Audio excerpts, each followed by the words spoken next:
صبح بخیر ناظرین، میں خدا کا خادم پاسٹر آصف احمد صادق آج کی خوبصورت صبح خدا کے زندہ کلام میں سے پر امید پیغام لے کر آپ کی خدمت میں حاضر ہوں اور خدا کا شکر ادا کرتا ہوں اس خوبصورت نئی صبح کے لیے۔ آئیے آج کی خوبصورت صبح کا آغاز ہم خدا کے زندہ کلام میں سے کرتے ہیں۔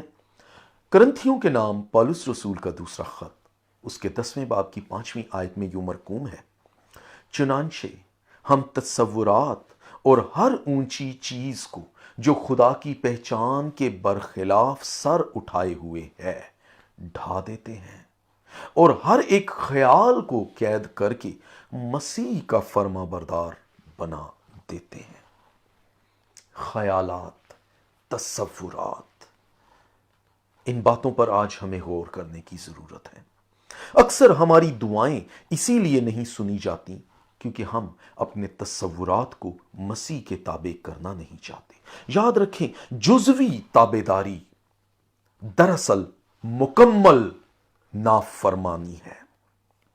بہت مرتبہ ہم دنیا اور خدا دونوں کو خوش کرتے کرتے محض پارٹ ٹائم یا جز وقتی ایماندار بن کر رہ جاتے ہیں۔ یاد رکھیں، ایسا کرنے والوں کے خیالات دراصل ابلیس کے تابع ہوتے ہیں، نہ کہ خدا کے۔ یوں وہ خود بھی خوشامد اور دنیاوی تعلقات کی بھینٹ چڑھ جاتے ہیں۔ ایسے پارٹ ٹائم ایماندار خدا کو نہیں بلکہ اپنے آپ کو، اپنے دوستوں کو، اپنے رشتہ داروں کو اور اپنے تعلقات کو خوش کر رہے ہوتے ہیں۔ پولس رسول کہتا ہے کہ اگر میں آدمیوں کو خوش کرتا تو مسیح کا بندہ نہ ہوتا۔ دنیاوی خیالات اور گناہ کی بدروہیں جو ہیں وہ فل ٹائم ہیں، اور پارٹ ٹائم ایماندار فل ٹائم بدروہوں پر غالب نہیں آ سکتے۔ ان پر غالب آنے کا ایک ہی ذریعہ ہے کہ ہم اپنے خیالات اور تصورات کو مسیح کے تابع کر دیں اور خود کو مسیح کے تابع کر دیں۔ ایماندار ہمیشہ سے جنگوں اور مارکوں میں سے گزر رہے ہیں۔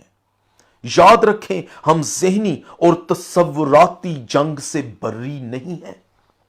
ہمیں تصورات اور خیالات کی بہت سی جنگوں کا سامنا ہے۔ انسان کے دل اور ذہنی تصورات ہمیشہ روحانی جنگ کی آماجگار رہے ہیں۔